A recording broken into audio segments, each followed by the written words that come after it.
the second panel discussion is all about banks and FinTech, the advantages that mass adoption brings the public. The unexpected threats that the pandemic forced the government to implement community quarantines multiple times, forcing Filipinos to carry out day-to-day transactions via existing digital platforms.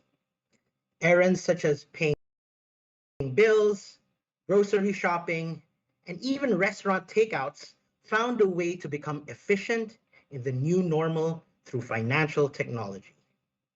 With a warm welcome and rapid adoption of the Philippines to FinTech startups are further collaborating to bring more services that not only but will benefit the nation as a whole. To further elaborate on the topic, banks and FinTechs, the advantages of mass adoption bringing the public, please welcome our keynote speaker, Ms. Martha Sazon, CEO of Mynt, Chairman of E-Money Associations of the Philippines. Ms. Martha?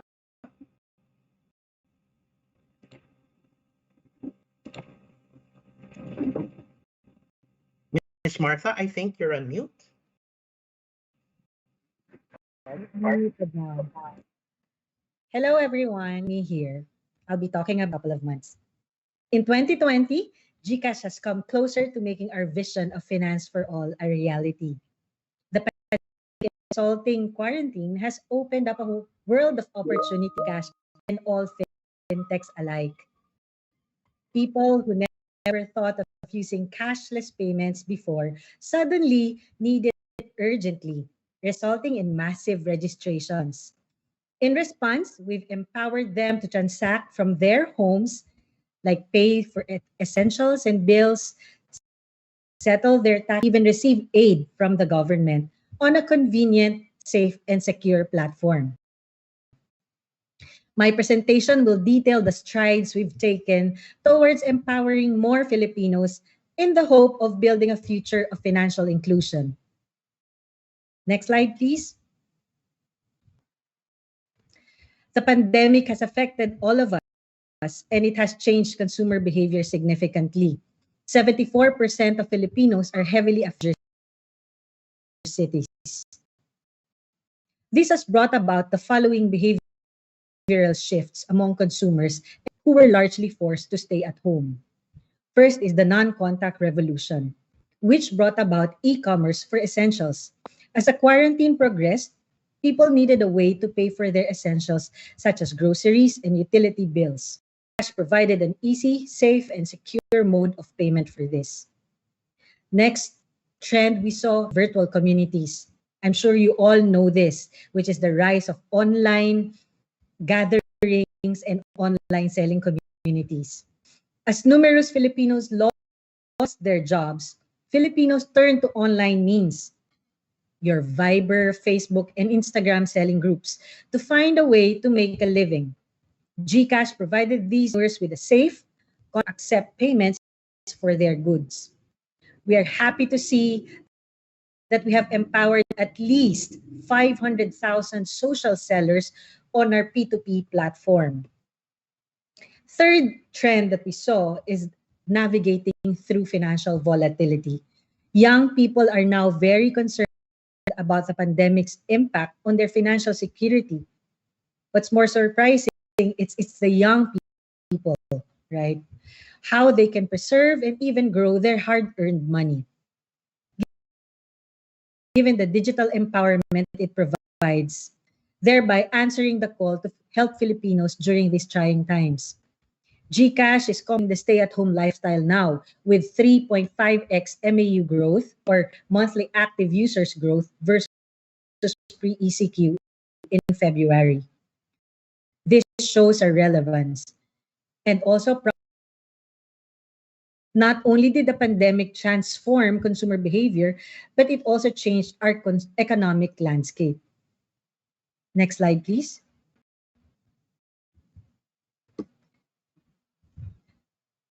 Filipino livelihood was vastly affected by the COVID-19. You see here 6.9% GDP decline in 2020. That's the worst in 36 years. There's also 10% resulted to 5 million Filipinos jobless. And thirdly, 26% MSMEs have fully closed. 78% that's equivalent to 4.5 million businesses affected. And with this, we see Gcash playing a key role in keeping the economy moving and helping the businesses and livelihood. We've helped them thrive in the midst of the crisis. So there's around 500,000 social sellers in our P2P. And on top of the 75,000 merchants that we have, we've added 11,000 more just this past couple of months, thereby providing safe and way to accept payments. Next slide, please.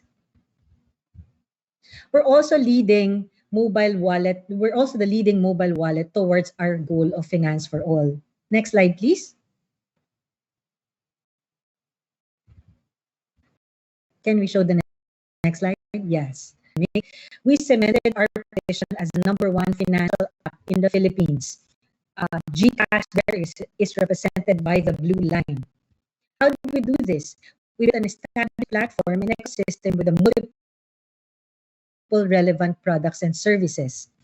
So we have everyday payments and transfers, like convenient options to buy essentials and do errands with just a few clicks in the app. We also have financial services. We're the first mover in providing accessible financial services like Save, where we offer the best rate in the country of up to 4% per annum without minimum amount. We also provide G-Invest for as low as 50 pesos. You get to invest. We also have G-Credit, which is an easy access to credit by our in-house trust platform, G-Score, without any documentation required. We also have G-Insure. We help market various insurance products, and you can actually buy insurance all in our app with Life for the dengue and COVID coverage. You get insured for as low as 25 pesos a month. Recently, we have launched Digital Lifestyle, which promotes digital lifestyle by giving users access to their favorite brands without needing to download even more apps through our newly launched G Life. There's more about this exciting offer in the next few slides. And with that, we're experiencing record growth as we become more relevant. We are the undisputed leader in terms of active users among the finance apps and also among the downloaded apps. Interesting to note that both Gcash and BPI, or Ayala companies, are leading. More interestingly, on the right-hand side, you see that in terms of active users compared to e-commerce sites and global brands, Gcash has surpassed Twitter and Grab in July, and in August we've overtaken Netflix, which just goes to show that we have part of the everyday lives of Filipinos. Internally, we've seen more than 20 users, and that's 10x higher MAU compared to 2007. Can we see the next slide, please?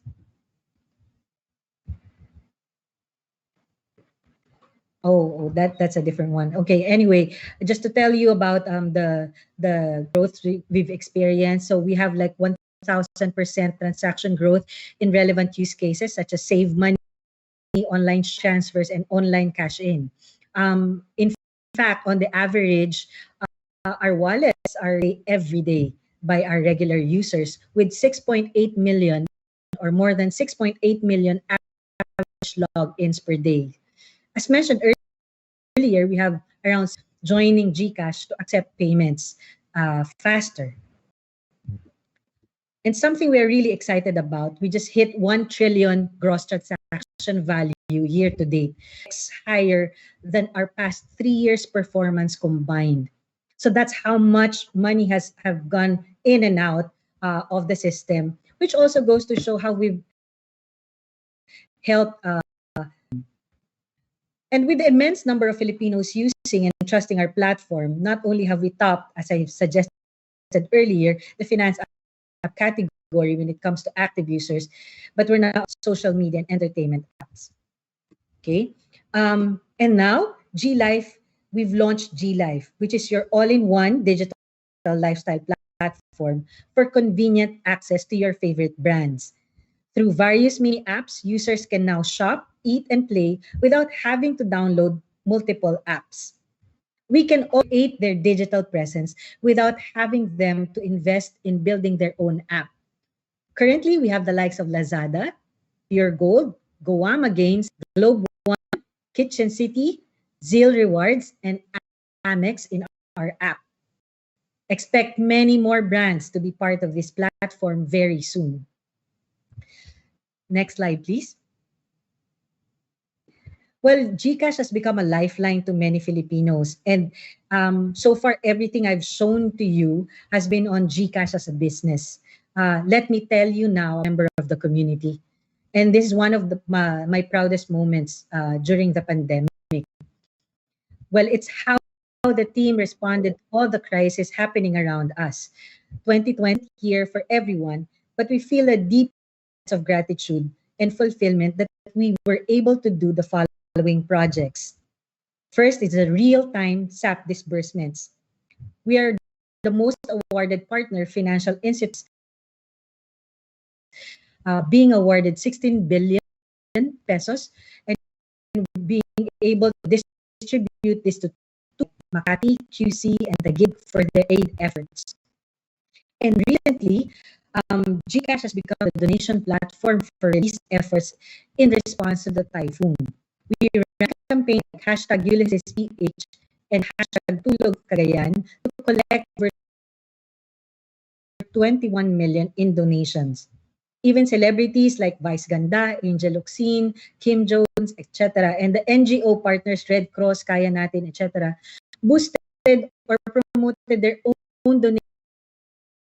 I remember we were very busy during that weekend, catering and health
discussion. First, we have Mr. Ian Tan. Ian, President and CEO of PeraHub.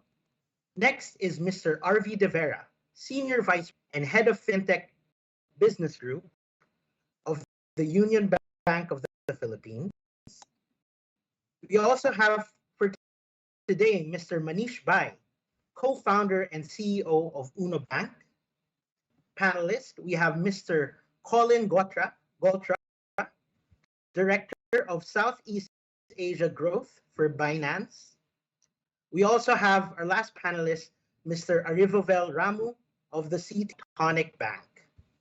And to moderate the panel, we call on Mr. Paul Pajo from the Philippine Association of Digital Commerce and Decentralized Industries, or PADCDI, and he will moderate the session for the second panel for today. Mr. Paul, I turn it over to you. Thank you so much. Thank you, Chino. Maybe we'd like to start with us. Ian, are you there? Yes, greetings to everyone. Yeah, maybe you want to share about PairHub. By the way, I'm a PairHub user. I have my, fantastic. I have my You PairHub have your card. PeraHub Visa card. Yeah. Thank you. I hope the experience is fantastic. Yeah. Maybe you can share a little bit about your company before we go to the. Yeah, sure. Is the organizer going to show the slides? Chino, can you show? Okay, it's a pleasure to be with all of you for this year's Singapore FinTech Festival. Again, I'm the president and CEO of PetNet. And PeraHub, for those of you who may not know the language, Pera means money. And we'd like to be known as the money hub for remittances and payments. No? PeraHub is the retail brand of PetNet. And we've been in the financial services industry for comprehensive scope of reliable financial services under one roof.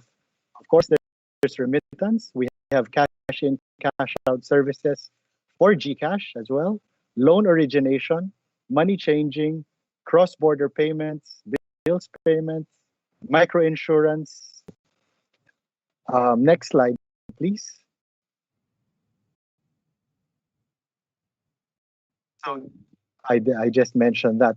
No, so we are majority owned by City Savings Bank and Union Properties, both wholly owned subsidiaries of Union Bank of the Philippines, the financial services strategic business unit of Bautista Equity Ventures. So we were also one of the first agents of Western Union in the Philippines. And we've recently shifted to a non-exclusive partnership with them, open our over 3,000 counters to relevant brands in remittance, fintech, and digital payment companies. So next slide, please. So during the ECQ, more than ever, we really wanted to be of service to the pandemic, and our people played a vital role in this pursuit. We can move on to the next slide. We kept our branches open while implementing health and safety protocols for both our customers and our manpower. Our Forex group continued to cater to the Forex trading requirements of SMEs by adapting streamlined and digital processes to ensure that banks, with the support of a skeletal workforce in our finance group. It was also an advantage that we were able to work on our PeraHub mobile app and our PeraHub Visa prepaid card prior to the pandemic to provide a digital platform as an alternative to physical cash transactions in the branches. We remain committed to our group purpose of advancing business and communities by partnering with companies with the same passion and drive towards financial inclusion, to adopt new technologies and forge partnerships with relevant players that will allow us to deliver the best customer experience. So that in a nutshell is PeraHub. We are grateful to say that compared to last year, our performance has been better. No? So we are one of the fortunate ones. So thank you.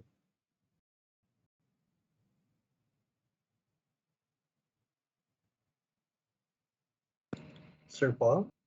I'd like to commend Miss Marta on that amazing keynote. Congratulations on reaching 1 trillion. That's like an amazing landmark and beating all the Silicon Valley. I looked there, only Lazada and Shopee, who are local brands, are actually ahead of you. So congrats, no? But the thing is, I think I also use Gcash, no? But Gcash is not connected to any bank? So I want to give this question to Ian and all the other panelists, because I think PeraHub is connected to City Savings. Miss Marta, and I think you don't have a banking pedigree, so to speak, right? You come from Globe Telco, and then you have a PeraHub, which has a banking pedigree. So I would like to ask this question, and for our listeners who are not from the Philippines, I'm sure you're interested in this topic.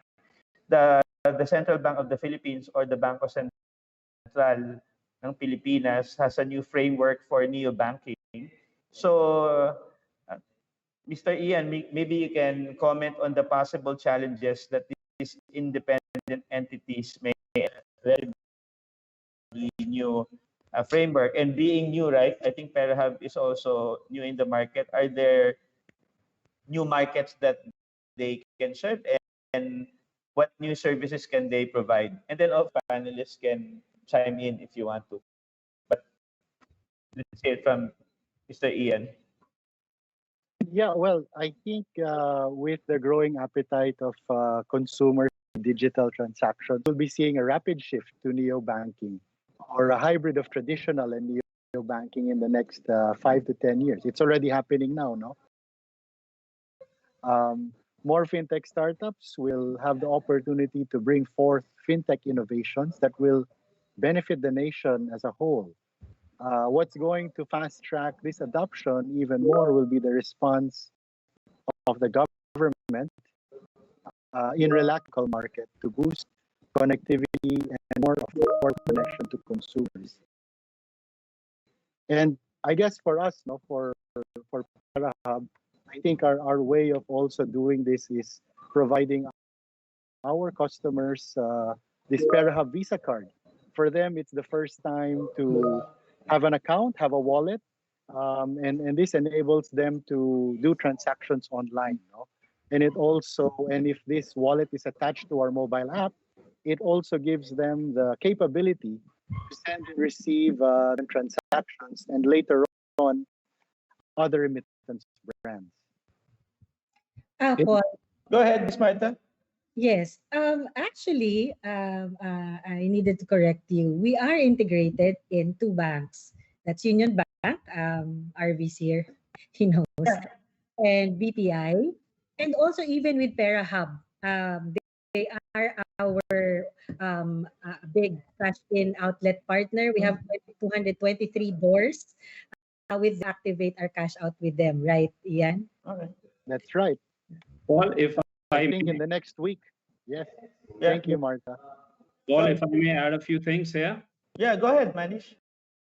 Yeah, first of all, thanks everyone for inviting to part of this panel. It's a pleasure to be here, and mind-boggling numbers. That's great. So the point I would like to add out here is, see, I've been listening to few panels in between, and everyone talks about technology and innovation. And one of the key parts of the innovation is the ecosystem partnerships. Innovation is not only about products, it's also the way you deliver. It's the ultimate solutions. And I think the way this will evolve, Paul, to your question, and what I think, an enriching partnerships between different players of the ecosystem. And when the whole ecosystem will scale up to be optimized. So, like personally from our end, and we'll talk a bit about it later, but we are looking forward to kind of wallets, players, and other financial players in the markets, and we plan to go and see how we can work together to take the solutions to the next level. Okay, that's good enough. And I think I stand corrected with that. I was merely observing that with tech and banking is really accelerating, right? There's a blurring of the lines, so to speak, in terms of where fintech starts and where the banking requirement. You can comment on the goal, right, of providing a framework using neobanking to reach the underserved. What do you think is a workable time frame for this to be realized? And maybe you can mention Union Bank's initiatives underserved in the Philippines. Thanks, Paul. Um, that was actually a lot. So let me just take it in pieces. No, first off, I think if you look at the digital bank regulations and you look at the spirit behind it, you're gonna see that it speaks a lot towards having to be very collaborative on a partnership level, on a technical level, on a channel level, right? And that's really because I think that's one of the key challenges separately, when in fact it's doing it together that works. So you talked of blurring lines, and Martha, I think I can announce them on here. It's no secret. It's not true that Gcash and Union Bank were working together. We've been working together long before the discussion of fintechs will eat banks, banks will eat fintechs. I think both our organizations were aligned from the beginning that no, there's a collaborative model here, and we will take this some time. And it's just all coming out now or coming to fruition now. No, but that's really the way. And that collaboration has to expand to partner channels, which is why also we work with the Pera Hub organization. You know, cryptocurrencies, Binance, digital banks as well. We've always opened ourselves to be a platform of that, because I think that's what we're going to need in the adoption problem. Of course, I'm just speaking at a very high level, but I'd be glad to welcome to the panel Arriba Belramo. I think he's busy with the other panels, so thanks for joining us, sir. But maybe I can go to Colin. Like Colin used to work for Coins, and I think one of the biggest killer app in Coins before was that integration with banks, right? And maybe you can mention how did peer-to-peer trading disrupt open to banking industry for customers and depositors, and Coins was a pioneer, right? But do you see anyone following in its tracks, and what would be the rewards? And maybe you can mention also you're now with Binance and as head of growth. Like how does that work out in terms of your fintech journey? Yeah, absolutely. Thanks for having me, Paul. So I would comment on a couple things. I hear a few points raised. So yeah, previously I was with Coins.ph. I think our what we did very successfully there was we were kind of at the intersection of both this very sort of digitally financial industry on sort of in the broader crypto and blockchain space, and I think close integration with the Philippine finance. As we go into the 2020s here, there's a ton of innovation in the crypto and blockchain world. There's decentralized finance. There's all of these new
the financial system in the Philippines that affects people on a more day-to-day basis. And I think building the roads between those two nations, I guess, are going to be to what my mission is at finance. Okay, thanks for that. I want to take advantage of the fact that Arribabel is here, right? I think everyone was a little bit surprised, and I think Tonic is one of the first uh, banks or entities to take advantage of that. So during the pandemic, everyone's going online, but I'm sure based on the data, most Filipinos still prefer like the uh, hybrid interface, right? Physical and online. So maybe Arribabel, being the CTO of Tonic, you can comment on what is behind the very audacious strategy of Tonic to go full digital. Thank you, Paul. Martha, Colin, very impressive. I'm just following your text silently. The instruments are, fabulous. Yeah, Paul, coming to Tonic, heading the group CTO and senior officer in Tonic Digital Bank, and our app is out already in the App Store. I don't know how many people have, searched it. Right now, we are in pilot. Only invitation users are accessing our both Android iOS app, which is only available in Philippines App Store. We have about 350 users are invited for first round of part of Go Live, which is done in November 25th. Yeah, there are we license, and especially in Philippines, the first digital banking license holder and converting into digital banking license. Yes, the focus predominantly on mass affluent and emerging affluent and financial inclusion customer segment. The strategy is pretty straightforward. When you look at the whole market, so we have one side a wallet segment, one side our commercial banks. Most of the people are looking at out of 108 million population, there's 47% is being in urban city. They are targeting only that. And if you look at the huge remaining 60% of population, which is average of 24 years old, they have a key specifically where I can call it as the financial inclusions, which is unbanked, or underbanked, which is account switchers, or they don't have a good cloth and wearing and getting into branch. Their problems are slightly different. For example, open a bank account without going to the branch. Of course, you have today a lot of wallets services today available. Of course, Martha is there to conquer whole Philippines through how bring the formal banking system with a full-blown retail, which deposit, lending, and payments, remittance, this kind of world. So someone need a quick help in opening an instant bank account, which is easy and quick. Someone need help in saving. Today in Filipinos, I have 7 years of market exposure in Philippines, day-to-day coming and talking to most of the Philippine friends. There are a lot of savings involved, and farm savings are very minimal because there is no relevant product. People always sell their content saving products, not really going with the personalized way of helping them. Hey, this is the way you save your money. Do you want to 5 people, mom, dad, with the kids, they want to save money for next big sister marriage, how to build a group saving in a structured way. These are all the some of the, if you look at them money being used today, the best example, people in BDU or BPI, they want to pull out on the day one when their salary getting credited, they take just for bill payment. So that none of the bank today giving a comprehensive usage. So they need a simple use their money. It can be paper, paying the bills, top up, withdraw cash, transfer the cash. I need some emergency cash. Today when you look at the market in Philippines, most of the guys going to 5-6 because there is no document that you can get immediate cash. So is that these kind of things can be brought into the system with a new business model, and then it can be give a better user experience, better product innovation. When I say I'm a neobank, doesn't mean that I don't have no human touch. I need to provide a human touch in a digital world in different way. So that is the kind of thing triggering us to getting into the market, providing full retail banking services in a virtual way with a different digital touch point. Being a mobile first approach, that going to give me automating my whole operations through cloud and most of the automated as a minimum fee model. I am not encouraging no fee model, but rather than minimum fee model and with a new business model. Thank you. In the end, we need to digitize some of the formal banking requirements.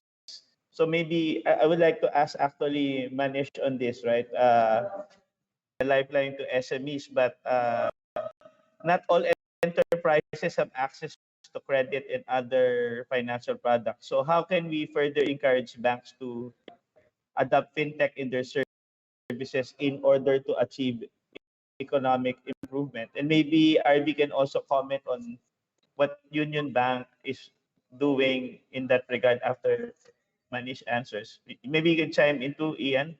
Yeah. So let me start. I give you some background, which sets the pace for how important this segment is. Take for example in Philippines itself. If you look at SME as a segment, that is 99% of the entire businesses out there. They contribute close to 35% of the GDP, between 60 to 65% of the total workforce. But guess how much they contribute to the kind of their credit as a percentage to GDP is just a mere 3%. And the total loans to SME is kind of 10% of total loan portfolio in Philippines. So not only in this forum, other forums, this conversation comes around banks and tech. But if you look at the entire landscape, there's immense opportunity. There's immense problems waiting to be solved. And I think that's where the digitalization kind of steps in. If you look at the banks in general, they approach credit in a traditional way. Credit is a risky business. You have to evaluate credit worthiness, you have to evaluate adaptability, a lot of parameters to be done. And in emerging markets like Philippines, emerging Asia overall, the credit bureaus are not very, very developed. So then what happens in the absence of this information? We're looking at things in a traditional way. You become very resistant. But today, what's happening? Like, look at what Martha was mentioning, like a huge amount of increases. So when I look at wallets, when I look at the payment companies, I would say that they have been the step one of digitalizations. That's what Google Pay is doing. That's what Stripe is trying to do, because they're trying to digitalize through payments. But there is ample information which is hidden in these transactions. And one can extract a lot of value out of that. Similarly, I think you mentioned about Lazada and Shopify. As SMEs are selling out there or in Facebook, they're leaving behind a lot of it. Similar, like in many of these countries and in Philippines, I'm sure there have been these simple applications which are allowing SME to take control of the inventory. Very simple, almost free applications, but all those have a lot of value in it. And I think that's where what the new banks are trying to do is like look at alternate sources of data. And that's what in Uno we're trying to do that. It's not only about data, but then you have to build your own models or algorithms. See, and that's what I say. There's a lot of this talk about fintech and banks. How would you qualify bank? We are a fintech, but we also the bank are like we would be in a banking. The lines are really getting blurred. And again, as I go back to the same theme which I was mentioning earlier, like you have to invent technologies and partnership, which ultimately solve that unmet needs. The huge gap which we see in almost every country, especially so in Philippines, where there's still 60 to 70% banks, 70%. So there's enough room for multiple players to coexist and grab this space. Well, Paul, if I may add. Go ahead, Ms. Martha. Actually, that's one of the key things that have evolved internally for us. We have this based on our rich data, and as we are able to tap to more unbanked, we have that richness of data that's we're working with various banks to offer such service in a way that still is bound by the data privacy law. But imagine combining the rich data that we've already have scored them like per bucket. We know which worthy, which ones are not, and we also have that machinery and that tool platform that enables people to disbursement of loans. So from scoring to disbursement to collection, we have that, and all the banks need to do would be to, or financial institution with us, and we are very open as some of our partners here may have experience. We're a very it's we don't want to put it to waste. As Manish said, there's a very, very big need among the banks, especially on lending, on credit, and we have the big data for it, and we have the platform for it. So anyone, just let us know. All can add Go ahead. Interesting area where Manish and Martha is, because that is one of our strengths where technology can adding value today. When we look at lending today in the Philippines world, which most of the current fintechs climbs, we have a data only from credit bureaus or telco score and social score on top of it as alternate credit scoring, because your iPhone will tell a different story.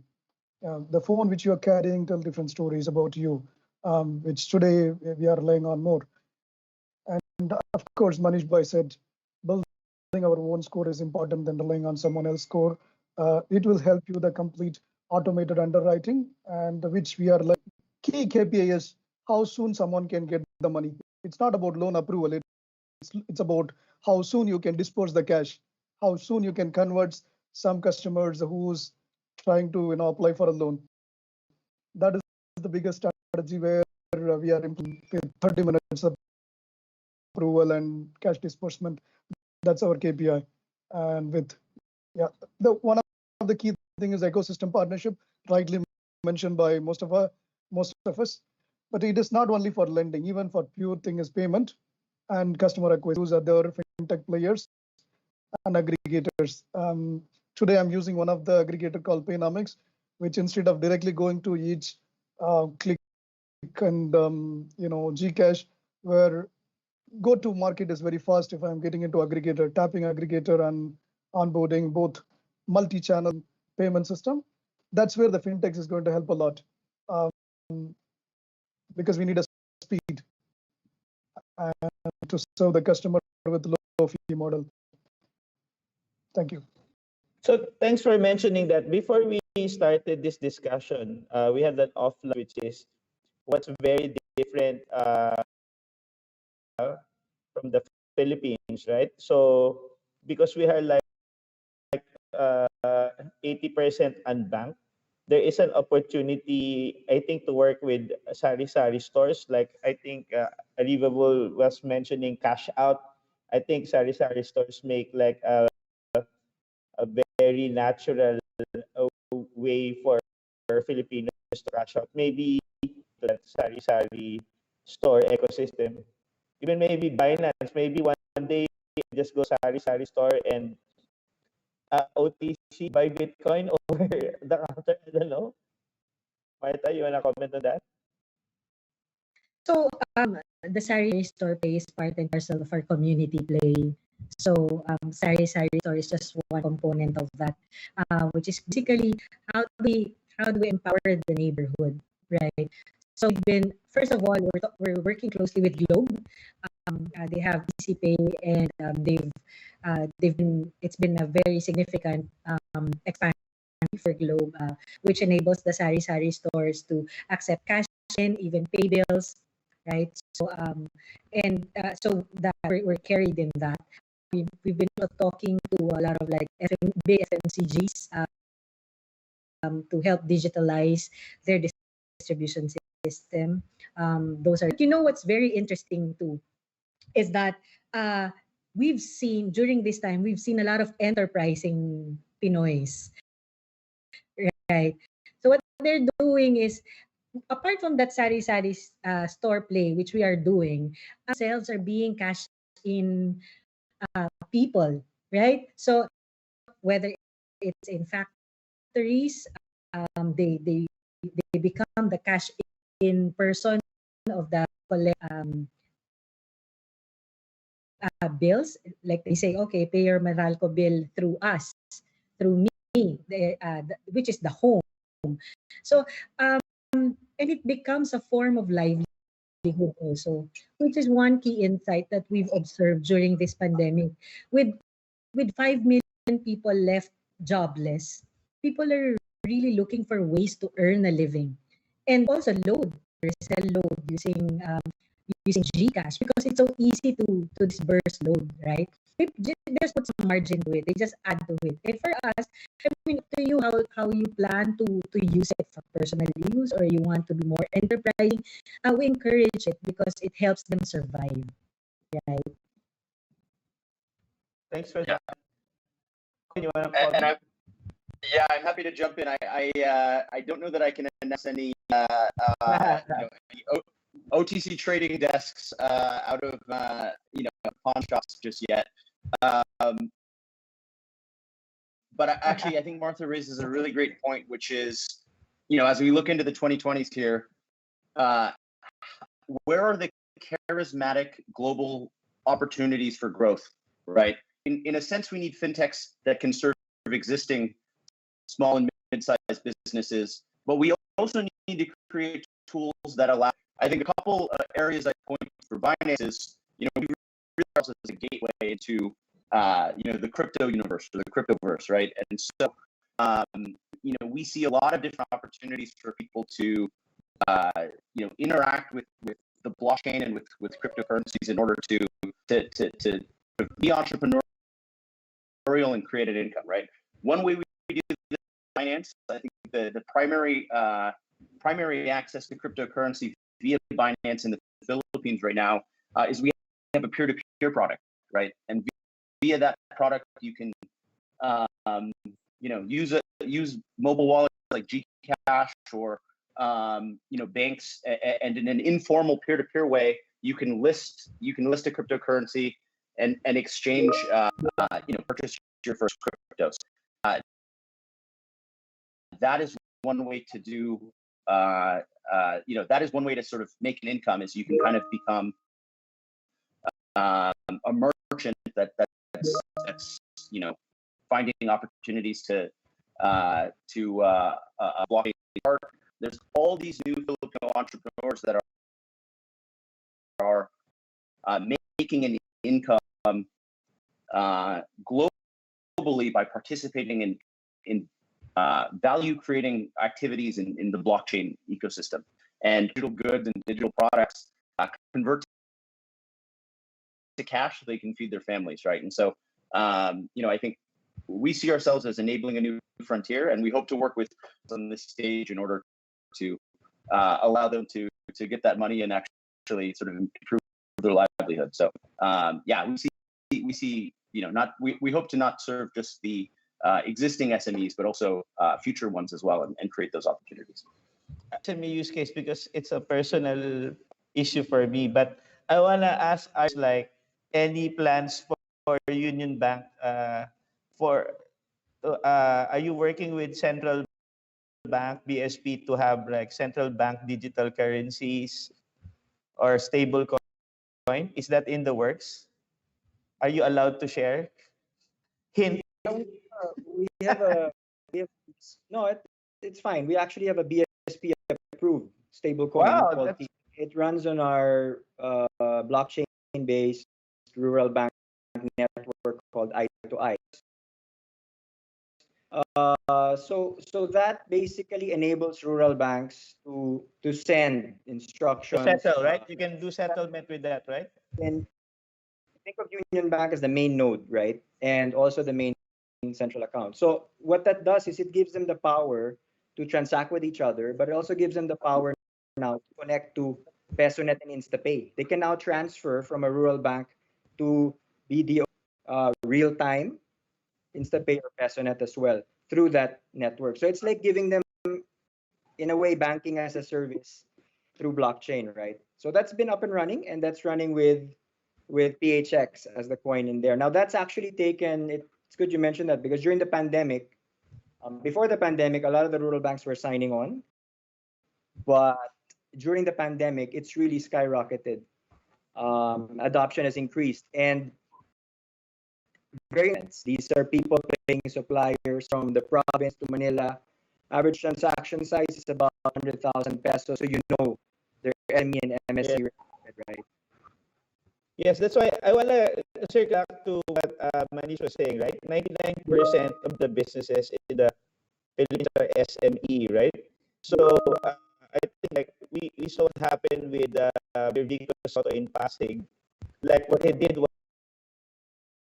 was he actually gave 200 million pesos as an interest-free loan for 2 years under a new right, and access, and basically that gave 20,000 SMEs an immediate credit line, right? So that's shocking because this is government initiated. You would think that the ones who should be doing, the banks started designing new products for SMEs, right? I think what happened with the pandemic, before that, the banks were trying to sell innovative products to the SMEs, but now because of the pandemic, there's an entirely new set of requirements that SMEs need. So maybe I want the panel to comment, like for example, in the UA have entities like Brex providing SMEs like 10x credit if they have funding in their banks, or they have startups like Plaid, wherein you have an API that connects to the bank so that entities like PeraHub, Binance, they can create something for SMEs in ways with banks seamlessly. Yeah, maybe you can comment, RV, Manish. Yeah, I'll start quickly and then I'll drop it off to them, because I think the banks so the banks primarily, they're built with a balance sheet to lend, right? And technically, in terms of numbers, we do that very well. What we do very poorly, banks in general, I say, is the customer experience part, right? So we have the credit program to be able to lend to SMEs, but we make it one size fits all. Sorry, you're 18% across the board. These fintechs are coming in, and that's basically the sweet spot. They're coming in with better customer experiences, but the back end is the same, right? But I'm obviously generalizing, but that's easier said than done. So when the rubber meets the road, you see the fintechs really succeeding much better than the banks. Yes, we actually have to do a better job translating not just the rates, but the programs, but also maybe humanizing them. And I think all those large paper forms obviously dehumanize process, which now the fintechs are doing with Click and like what Cash is doing, where you don't need to apply. So less friction is what the market needs. And if you're going to increase adoption, you have to remove friction. Sorry. To add to that, from what RV was saying, what he started off by saying, see, the banks do lending, they do financial services. There's a burden on them on governance, whereas on the fintechs, they can be more focused on UI and UX and customer experience. And I think where digital banks come in, and I think that's how we kicked off the session as well. It's a pretty cool bank. You are expected to kind of have the same experiences which you will expect of a fintech on customer onboarding, turnaround times. But at the same time, you are subject to the same level of capital controls and regulations. You need to have the right balance. And this is what the regulators are trying to in the banks. but at the same time, not lift off your eyes of the key responsibility of the banks, which is around sound governance. And so I think the mushrooming of this digital banks in the region, specific countries, this gap will get bridged to an extent, and we'll kind of see an exponential bridging of, again, coming back to these partnerships and bridging of this gap over the next 3 to 5 years. So I learned there's a business as loan. So maybe that's what the fintechs can do and help the banks, like what RB was saying, right? Help with the CX, help with the experience. Again, thanks to the panel for being here, but again, all good things must come to an end. So I'll give everyone a few minutes, maybe a few seconds to last remarks to the audience. Maybe we'll start with Miss Martha. So, well, we're glad we're able to help the Filipino people when they need us the most. And I think that's been the key to success. And it also came from years of investment and partnering with good partners like Union Bank and we foresee a future that where all of us can collaborate even more. We keep on telling the banks or other financial institutions we're not the penetration is so low. It can accommodate others, and the only we should have one goal, which is really financial inclusion, and to achieve that we all need to work together. There's no single entity that can do that. Even Gcash, with all our success, we can't do it alone. Whether it's among the friendly competitors or the regulators and even the businesses and even media. That's where media plays a very strong role. And I'm looking forward to collaborating with the people in the panel here. Feel free to message me, and also Gcash supporters and customers out there. We will always do our best. We will continue to do our best to improve the experience for you, to address the friction. And I hope you continue to also patronize us. Thank you. Ms. Martha, and you heard that. That's her call to collaboration. Mr. Ian, a few. Martha said, no, I mean, our accounts are open. We're now non-exclusive. We're open to partnering with payments and fintech companies. And our goal really is to provide a great customer experience. No? Room for that to improve. That's why we like working with others, because we learn about how they can improve this. No? So, it's a pleasure being here. Thank you. Thanks, Ian. Colin? Paul. So I joined Binance earlier this year, and one of the. Can you hear me? Okay. Yeah. I can hear you clearly. Okay. Yeah. Sorry. Yeah. I joined Binance this year, and I think one of the reasons was because that they were one of the largest global players that really was passionate about expanding crypto markets like the Philippines. And I think one of the things I've really emphasized to management at Binance is that the Philippines is a great place to do business. It's open, it's collaborative. There's a lot of innovative fintech players, very progressive banking institutions, and so I think panels like this kind of show the cooperative angle. And that, as we try to build out access to what we see as a new digital frontier, I think it's going to be pretty critical for us to work the ones on the stage. So, happy to be here. And thanks, Colin. Manish, Thanks, Paul.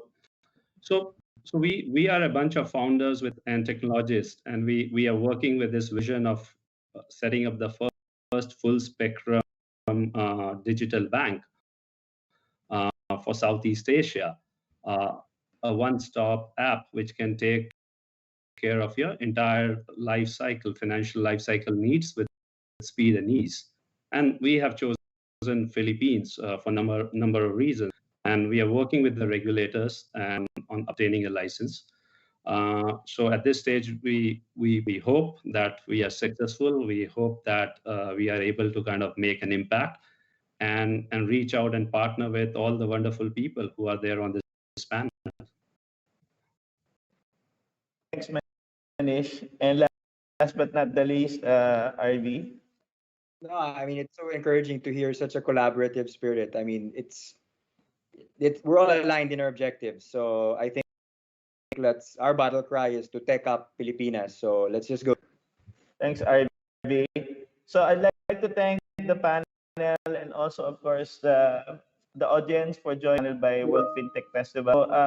Thanks for giving us your time. This is Paul Pajo, Education Chair, for spending your afternoon with us. And on that note, we want to say goodbye and good afternoon and happy collaborating.